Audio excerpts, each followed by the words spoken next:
The destroyer that would face the Imperial Japanese Navy in 1942 began her life on October 24, 1918, when her keel was laid at the William Cramp and Sons shipyard in Philadelphia. She was launched on May 14, 1919, sponsored by Miss Sarah Alden Dorsey, a niece of the late Rear Admiral Alden, and commissioned on November 24, 1919, with Commander William Ancram taking command of the brand-new vessel. She was a Clemson-class destroyer, one of 156 built in the final years and immediate aftermath of World War I. At 314 feet 4 inches long with a beam of 30 feet 8 inches, she displaced 1190 tons and could make 35 knots when her geared turbines pushed all 27,000 horsepower through her twin screws. Her main armament consisted of 4 4-inch guns and 12 torpedo tubes arranged in 4 triple mounts. With a crew of 149 officers and men, she represented the pinnacle of destroyer design from the World War I era, which would prove both a blessing and a curse when she faced the modern Imperial Japanese Navy 2 decades later. The world Alden entered in 1919 was tired of war. The Treaty of Versailles had just been signed, and nations were eager to reduce their military spending. After shakedown training and post-shakedown repairs, Alden sailed on December 5, 1919, for duty in European waters, proceeding to Constantinople and then to Samsun, Turkey. This deployment to the Mediterranean reflected America's new role as a global naval power, showing the flag in waters that had recently seen the collapse of the Ottoman Empire. During the spring of 1920, Alden visited Adriatic ports, investigating political conditions and protecting American interests. Her ports of call included Split, Gravosa, and Pulla. These were turbulent times in the Balkans, with new nations emerging from the ashes of the Austro-Hungarian Empire. The presence of American destroyers like Alden helped maintain stability and protect American citizens and commercial interests in these uncertain waters. But the peacetime Navy of the 1920s had limited funds and too many ships. Alden was released from duty in the Adriatic and sailed for the Asiatic station via the Suez Canal. She reached Manila, Philippine Islands, on February 2, 1921. This assignment to the Asiatic fleet would prove fateful, though no one could have imagined in 1921 that this quiet posting would eventually place Alden at the center of one of the most desperate naval battles in American history. The Asiatic fleet in the 1920s was a small force tasked with an enormous responsibility, protecting American interests across the vast Pacific. Based primarily in the Philippines, with summer deployments to Chinese ports, these ships represented American power in a region where Japanese influence was steadily growing. Alden operated out of Shefu as a summer base, then moved to Shanghai in September, establishing a pattern that would define her service for the next decade and a half. Life aboard a 4-stack destroyer in the Asiatic fleet was a unique experience. The crew endured tropical heat, monsoons, and the constant challenge of maintaining an aging ship far from home. But there were compensations: liberty in exotic ports, a tight-knit crew that became like family, and the pride of serving in what many considered the Navy's most independent command. The Asiatic fleet operated so far from Washington that its commanders enjoyed considerable autonomy, earning it the nickname, the fleet the Navy forgot. After returning to the United States in 1922, Alden was decommissioned on January 24, 1923, as the Navy downsized following World War I. She would remain in reserve until recommissioned on May 8, 1930, joining Destroyer Division 46 based at San Diego. This 7-year hibernation was typical for many World War I-era destroyers, as the Navy struggled to maintain its ships on a peacetime budget. The 1930s saw increasing tension in the Pacific. Japan had invaded Manchuria in 1931, and its militaristic government was clearly preparing for further expansion. The U.S. Navy began to take notice, conducting annual fleet problems, large-scale exercises designed to test tactics and strategies for a potential Pacific War. Alden participated in 6 of these exercises during her time with the battle fleet, helping to develop the tactics that would later be employed in World War II. In April 1936, Alden's sister ship USS Smith Thompson collided with USS Whipple and was written off. Alden was chosen to replace her on the Asiatic station. This seemingly routine personnel move would place Alden directly in the path of the coming storm. She departed for the Far East on July 15, 1936, reaching Shefu on August 20, where she joined Destroyer Division 13. The Asiatic fleet that Alden rejoined in 1936 was a shadow of America's main naval forces. While the battle fleet in Pearl Harbor boasted modern battleships and aircraft carriers, the Asiatic fleet made do with a single heavy cruiser, a handful of light cruisers, and 2 squadrons of aging destroyers like Alden. Their newest ships were submarines, and even these were often second-line boats deemed too old for the main fleet. It was a collection of cast-offs and antiques, held together by the professionalism of their crews and the esprit de corps that came from serving on the Navy's most distant station. In July 1937, as tensions rose between Japan and China, Admiral Harry E. Yarnell, Commander-in-Chief of the Asiatic Fleet, proceeded with a planned goodwill cruise to Vladivostok, USSR. Alden accompanied the flagship Augusta and 3 other destroyers, reaching Vladivostok on July 28 and departing on August 1. In the first visit to a Russian port since the establishment of diplomatic relations with the Soviet Union in 1933. This visit to Vladivostok was more than just a diplomatic gesture. It was a clear signal to Japan that the United States was willing to work with the Soviet Union to contain Japanese expansion. The sight of American warships in Russia's Pacific port must have given Japanese military planners pause, but not for long. After hostilities broke out at Shanghai in mid-August, the ships of the Asiatic Fleet carried out a curtailed training schedule, standing by to assist Americans who might be affected. The China Incident, as Japan euphemistically called its full-scale invasion of China, marked the beginning of World War II in Asia. Though America remained officially neutral, the Asiatic Fleet found itself operating in an increasingly dangerous environment. Japanese aircraft accidentally bombed the American gunboat USS Panay in December 1937, testing American resolve. The incident was smoothed over diplomatically, but it was clear that Japan was becoming increasingly aggressive. Through 1938, 1939, and 1940, Alden continued her routine summers in Chinese ports, winters in the Philippines, showing the flag and protecting American interests. But the routine was deceptive. Each passing month brought new Japanese conquests, new incidents, new provocations. The crew of the Alden, like all sailors in the Asiatic Fleet, could feel the war coming like a distant storm on the horizon. On November 24, 1941, Admiral Hart ordered Task Force 5, including destroyer divisions 57 and 58, which included Alden, to proceed to Balikpapan and Tarakan Island in Borneo. Hart directed them to have difficulty obtaining fuel, with a view toward lingering in those ports for a protracted period if necessary. Alden arrived at Balikpapan on November 30. This strange order, to deliberately delay and remain in Borneo, was Admiral Hart's way of dispersing his vulnerable forces before the war he knew was coming. By scattering his ships throughout the Netherlands East Indies, he hoped to prevent the Japanese from destroying the entire Asiatic fleet in a single surprise attack. It was a prescient move that would save many ships, including Alden, from the fate that befell the battle fleet at Pearl Harbor. The destroyers received new sailing orders to proceed to Singapore to join Admiral Philip's force built around Prince of Wales and Repulse. Alden was en route when, at 300 on December 8, 1941, she received word that war has been started by Japan. The news of Pearl Harbor reached Alden in the darkness of a tropical night, far from home and suddenly in enemy waters.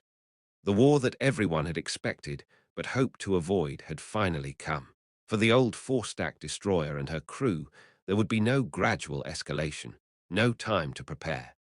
They were already in the war zone, already within range of Japanese aircraft and submarines. Admiral Phillips cleared Singapore on the evening of December 8 with Prince of Wales and Repulse, screened by 4 destroyers, to seek out the enemy. Alden reached Singapore on the morning of December 10, embarking a Royal Navy liaison party at 11:30. She was preparing to join Phillips' force when disaster struck. The sinking of Prince of Wales and Repulse on December 10, 1941, shocked the naval world. These were modern capital ships, including one of Britain's newest battleships, sunk by land-based aircraft in a matter of hours. Alden and her division mates entered the waters where the battle had taken place, looking for survivors, but only sighted pieces of wreckage. En route back to Singapore, Alden noted a probable submarine attack at 6:30 on December 11, and Edsall investigated torpedo wakes but found nothing. Alden reached port that morning, mooring alongside RFA Frankel to refuel. The loss of the British capital ships left the Allied naval forces in the Far East desperately weakened. Without battleships to challenge them, the Japanese could move their invasion convoys almost at will. The burden of defense fell increasingly on the old ships of the Asiatic Fleet cruisers and destroyers that were never designed to face a modern enemy fleet alone.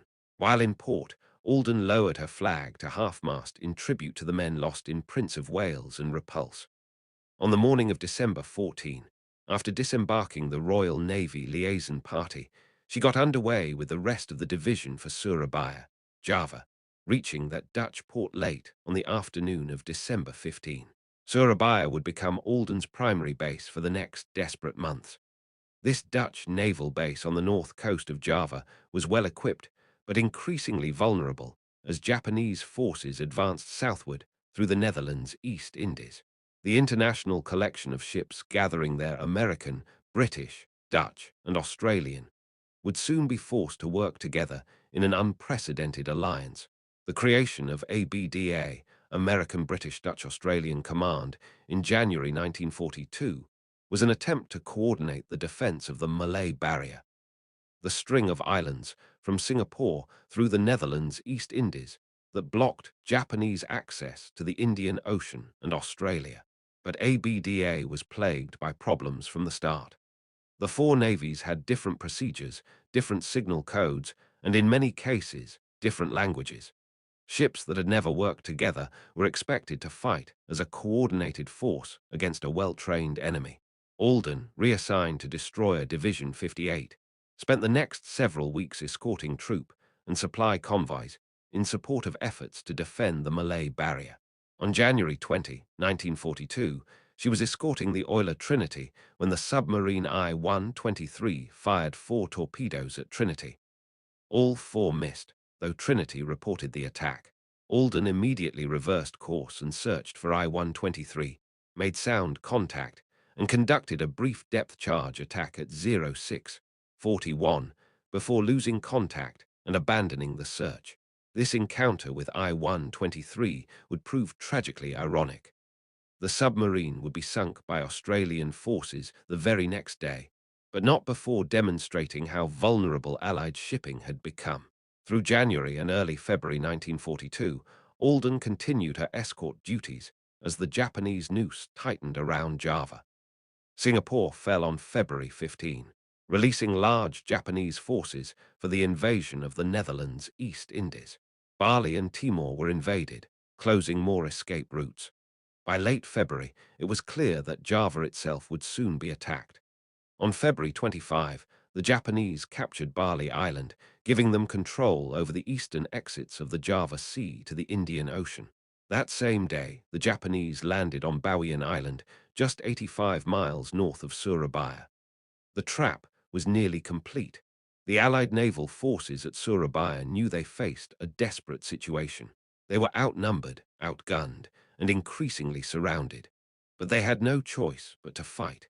When reconnaissance aircraft spotted a large Japanese invasion convoy approaching Java on February 26, Admiral Cale Dorman led every available Allied warship out to intercept it. The Allied Eastern Strike Force consisted of 2 heavy cruisers, HMS Exeter and USS Houston, 3 light cruisers, HNLMS De Ruyter, HNLMS Java, HMAS Perth, and 9 destroyers including USS Alden, USS John D. Edwards, USS John D. Ford, and USS Paul Jones. It was a formidable force on paper, but the reality was different. These ships had never trained together, came from 4 different navies, and had incompatible communication systems. In the mid-afternoon of February 27, 1942, USS Alden was about to enter the protective minefield in the Surabaya Channel when Admiral Dorman's flagship suddenly reversed course and signaled, "AM proceeding to intercept enemy unit. Follow me." Details later. Lieutenant Commander Lewis E. Coley dutifully brought Alden about and headed back out of the channel. The Battle of the Java Sea began at 16:16 hours when the opposing forces sighted each other. At 16:17, Alden observed gun flashes as the Japanese ships opened fire, answered shortly afterward by Houston, De Ruyter, and Exeter. The battle that followed would last over 7 hours, one of the longest surface engagements of World War II. The American destroyers, Alden steaming second in column, took up their position on the disengaged side of the Allied cruisers. Straining every rivet to keep up with the cruisers, Alden and her sister ships made all possible speed. The old four-stackers were showing their age, struggling to maintain formation speed while their newer allies pulled ahead. The battle quickly turned against the Allies.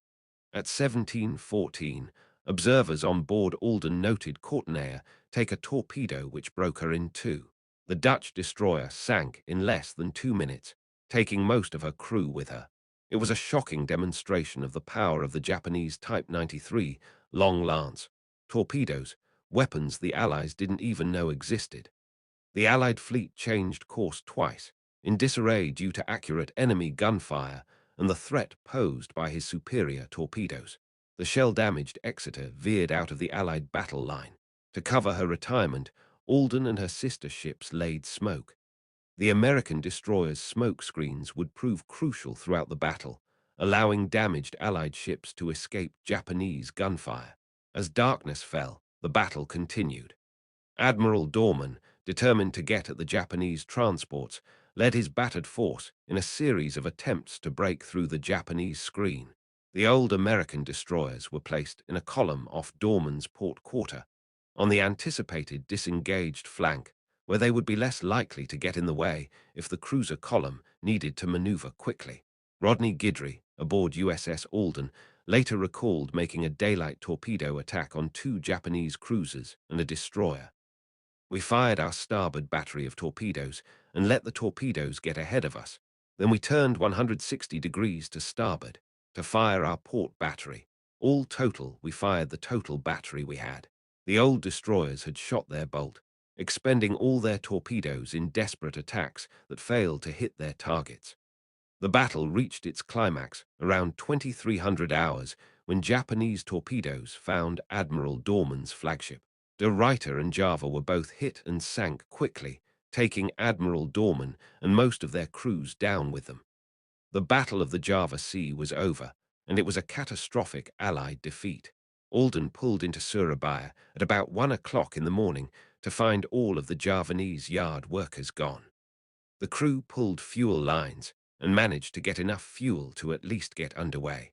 The base was in chaos, with Dutch personnel destroying facilities to deny them to the Japanese and civilian workers fleeing the expected invasion. The 4 American destroyers were the only major Allied warships to survive the battle intact. Houston and Perth escaped temporarily, only to be sunk the next night in the Battle of Sunda Strait. Exeter, trying to escape, would be caught and sunk on March 1. Of the entire Allied force that had sailed out so bravely on February 27, only Alden and her 3 sisters remained. Lieutenant Commander Coley later wrote, "It seemed that our best chance of getting through to an Allied base was to evade the enemy and trust to the reduced visibility of night to get out of range of enemy aircraft." Given permission to clear out as the noose around Java tightened, the 4 destroyers of Destroyer Division 58 sortied that night, clearing the minefield an hour before midnight on February 28. Commander Thomas Binford's plan was good, but not foolproof. He chose the Bali Strait because it was deep enough for destroyers but too shallow for cruisers and battleships. Once through, they would emerge into the Indian Ocean where they might still face air attacks, but hope to avoid enemy surface forces, since the Japanese would be preoccupied with the final conquest of Java. The escape through Bali Strait would be the four destroyers' most dangerous moment.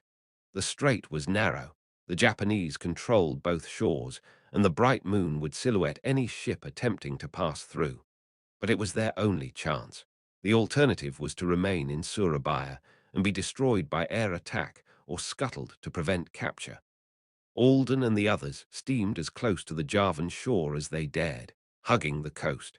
There, however, they soon encountered the Bali attack unit consisting of Hatsuharu, Nenohi, Wakaba, and Hatsushima.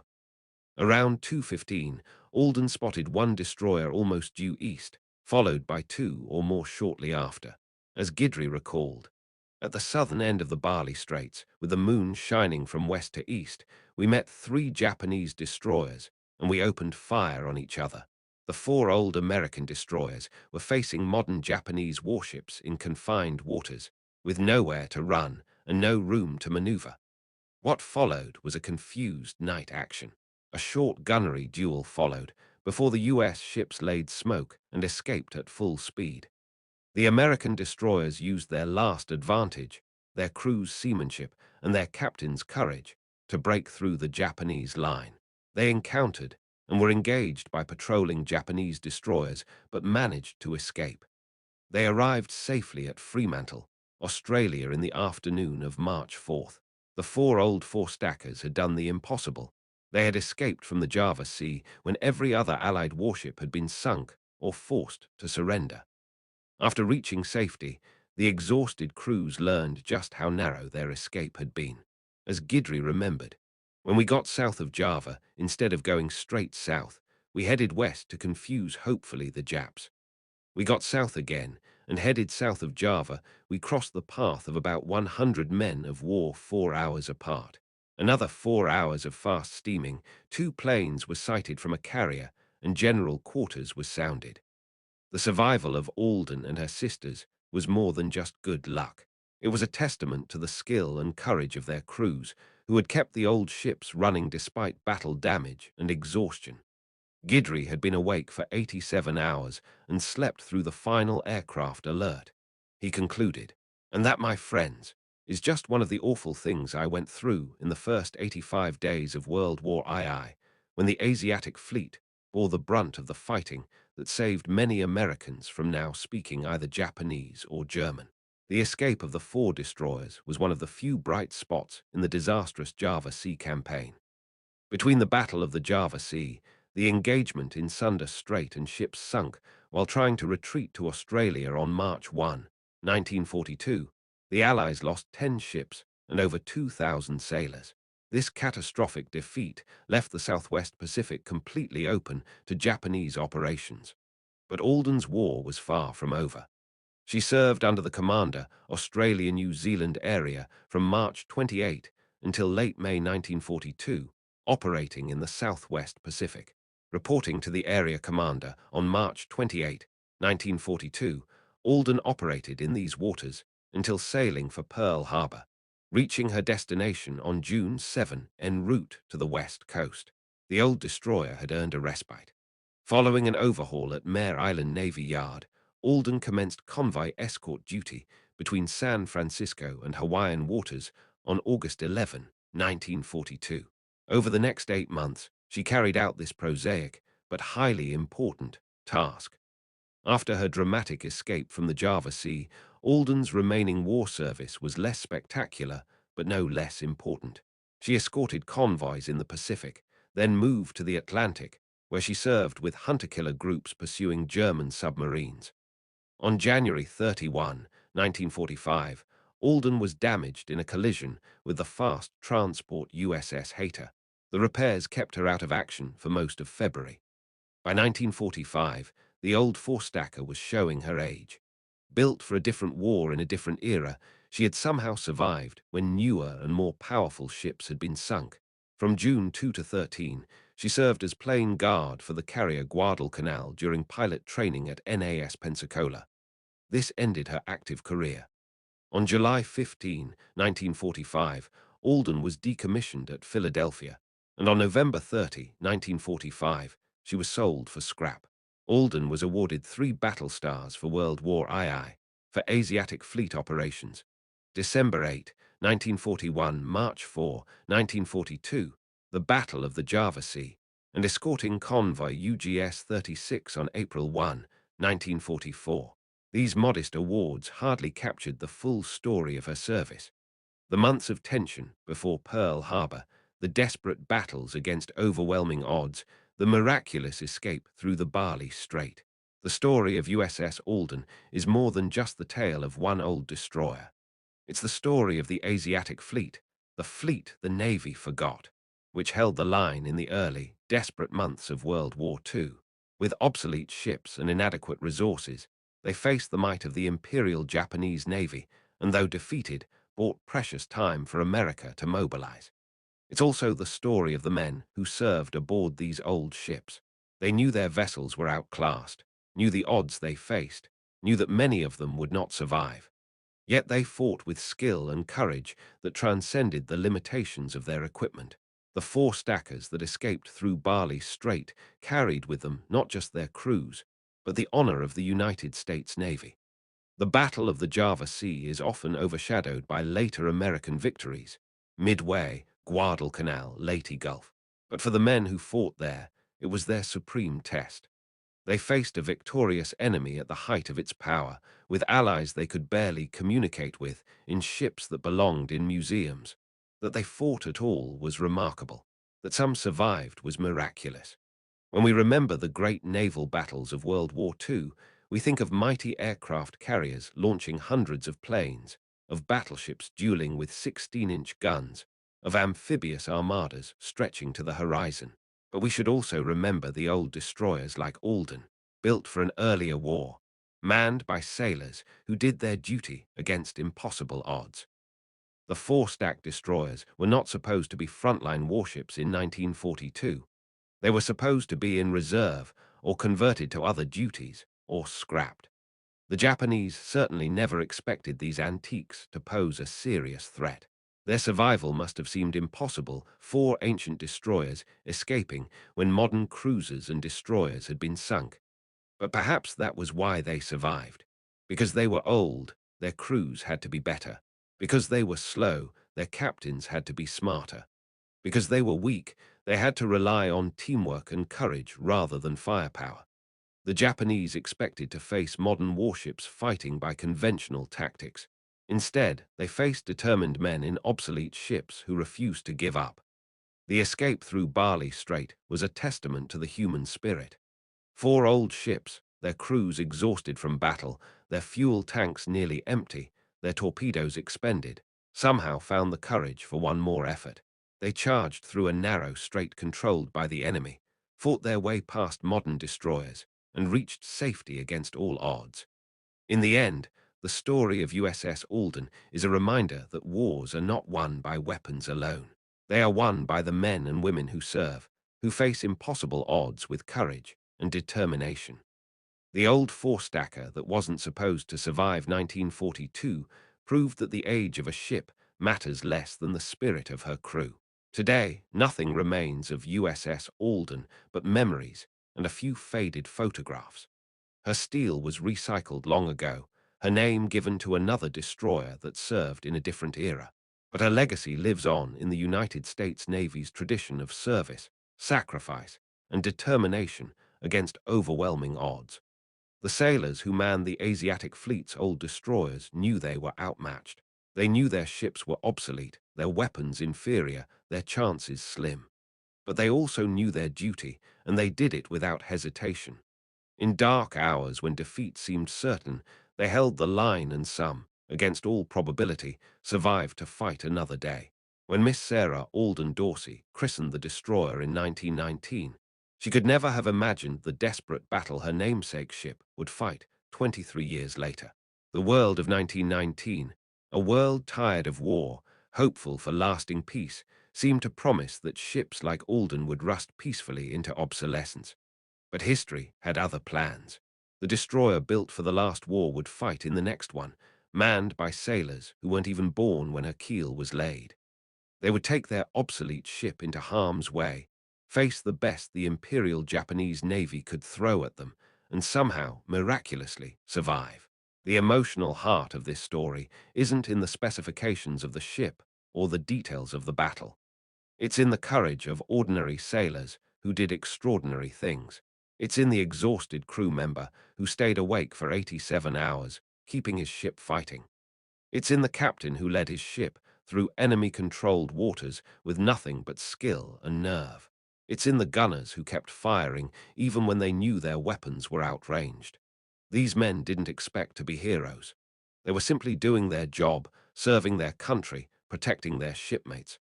But in those desperate days of early 1942, when America was reeling from defeat after defeat, their survival was a tiny beacon of hope. If 4 old destroyers could escape the Java Sea, then perhaps America could eventually win this war. The Battle of the Java Sea was a defeat, one of the worst in U.S. Navy history. But from that defeat came stories of incredible courage and determination. The 4 destroyers that escaped carried with them not just their crews, but proof that the American fighting spirit could not be crushed, even by the most overwhelming odds. As the war progressed and America built the mighty fleet that would eventually crush Japan, the story of the old 4 stackers was sometimes forgotten. Newer, more powerful ships won the great victories. Modern destroyers with radar and automatic weapons replaced the ancient 4 pipers. The desperate days of early 1942, when obsolete ships were all that stood between Japan and total victory, faded into memory. But for those who served on ships like Alden, the memory never faded. They remembered the heat of the Java Sea, the thunder of Japanese guns, the desperate race through Bali Strait. They remembered shipmates who didn't make it, ships that went down fighting, the miracle of their own survival. The last survivors of Alden's crew are gone now, their stories preserved only in archives and aging memories. But their legacy remains. Proof that courage doesn't age, that duty doesn't depend on having the best equipment, that sometimes the oldest ships and the most ordinary sailors can accomplish the extraordinary. In those dark days of February 1942, when the Japanese seemed invincible and Allied defeats mounted daily, 4 old destroyers did the impossible. They escaped when escape seemed impossible, survived when survival seemed miraculous, and lived to fight another day when fighting seemed futile. USS Alden was just one ship among thousands that served in World War II. She fired no famous shots, won no decisive victories, sank no enemy capital ships. But she and her sisters proved something important in those desperate days, that the measure of a fighting ship isn't in her armor or armament, but in the hearts of those who man her. The Japanese never expected a 1919-built destroyer to defy them in World War II. They calculated odds based on gun calibers and torpedo counts, speed and armor, numbers and modernity. They forgot to factor in the most important element of naval warfare, the indomitable spirit of sailors who refuse to give up. That spirit, the same spirit that has carried the U.S.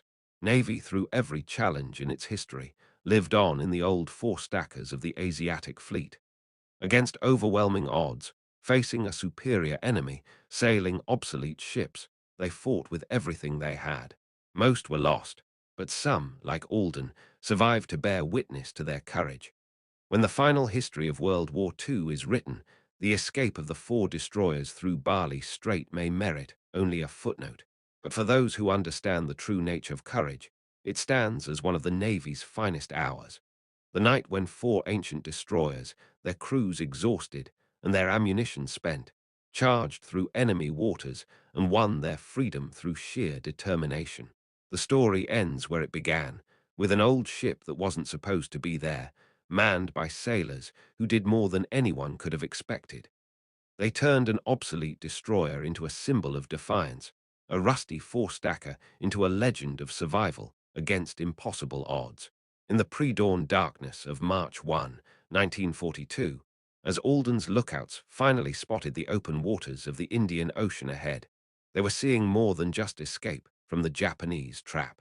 They were seeing proof that courage can overcome technology, that determination can defeat superior numbers, that the human spirit cannot be measured in gun calibers or ship displacements.